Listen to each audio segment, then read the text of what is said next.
All right, so when you think of a hacker, what comes to mind? Probably some lone genius in a dark room, right? Well, you're going to have to think again.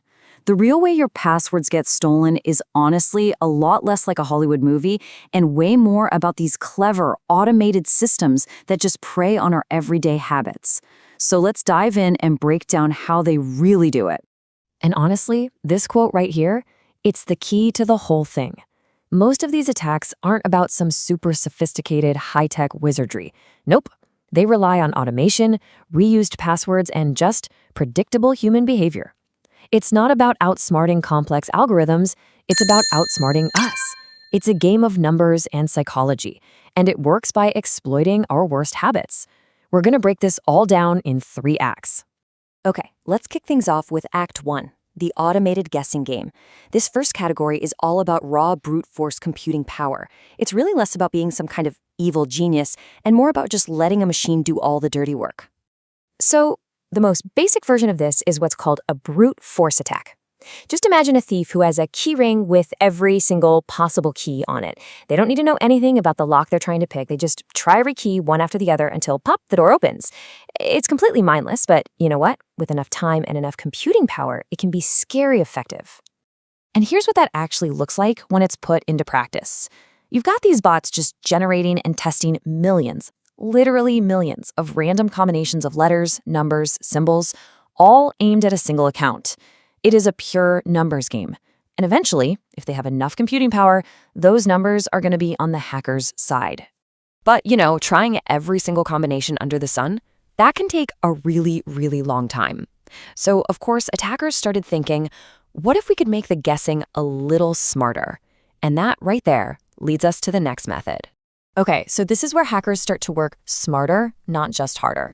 With a dictionary attack, they're not trying the whole A, B, A, C thing. Instead, they use these curated lists of the most likely passwords. We're talking stuff like password, 123456, common words, names, and even passwords that have been stolen from other big data breaches. So yeah, instead of just generating endless random strings of characters, the attacker grabs a word list, a file packed with common passwords, and just runs through that. As you can imagine, this dramatically boosts their odds and cuts way down on the time it takes to find a match. It just makes the whole operation way more efficient. All right, Act 2, exploiting our bad habits. But what if hackers didn't even have to guess your password? In this next section, we're going to look at attacks that have pretty much nothing to do with clever guessing and absolutely everything to do with exploiting our single worst security habit. And you know what that is, reusing passwords.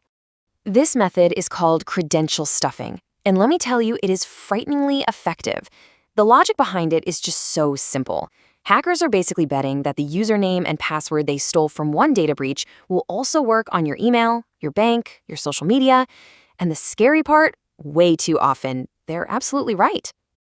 So here's how it typically goes down. First, a major service gets breached, and all those usernames and passwords get leaked online. It could be some old forum you haven't thought about in years.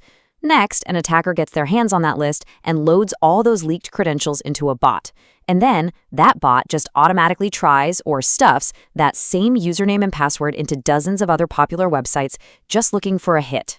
And this is why it's so dangerous. Look, once an attacker gets the password for, say, Alex's account on one site, they don't have to guess anymore. They just take that same exact login and try it on service A, then service B, then service C. Because so many of us reuse our passwords, a single breach on some forgotten low-security site can literally give a hacker the keys to your entire digital kingdom. Okay, but now there's a twist on this idea that kind of flips the whole script. So instead of trying one person's password on a bunch of different sites, what if you tried one common password on a bunch of different people at the same company? And that's called password spraying.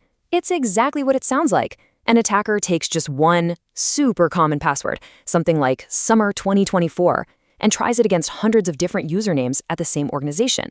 They literally spray that one password across as many accounts as they can, just hoping for a single hit. So why do they do this? What's the point? Well, it's all about being sneaky. See, most websites will lock you out after, 5 bad password attempts? But with password spraying, they're only trying 1 password per account. So for any single user, like Misha or Kelly here, it just looks like 1 typo. They never trigger those account lockouts. It's a classic low and slow attack designed to fly completely under the radar. All right, that brings us to our third and final act, the deception game. At this point, the attackers stop trying to outsmart the computers, and they start trying to trick you. The whole goal here is to get you to just hand over your password, no questions asked. You've probably seen this one before. It's the classic phishing playbook, and it runs on pure panic. It all starts with that urgent email, right? Suspicious activity on your account. Click here to secure it now. So you click the link, and you land on a login page that looks exactly like the real deal. But it's not. It's a fake, and it was built for one reason and one reason only: to steal your username and password the second you type them in. It's a really simple flow when you see it laid out. The attacker sends out the bait, that email, you click it, you land on this super convincing but totally fake page. I mean, maybe the URL has a typo you don't notice, you enter your login info, and boom, they've got it. There's no complex hacking going on here. It's just simple, effective deception. And for our last method, we've got something a little more invasive. It's called a keylogger. Now with this one, instead of tricking you into visiting a fake website, the attacker tricks you into installing malicious software, malware, directly onto your computer or your phone. And once that malware is on your system, it just runs silently in the background and it records every single thing you type. It captures all your keystrokes and then sends a neat little log file back to the attacker. So this isn't just about stealing one password anymore. This steals everything.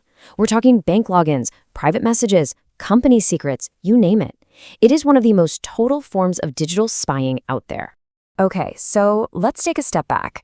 We've talked about automated guessing, exploiting our bad habits, and straight-up deception.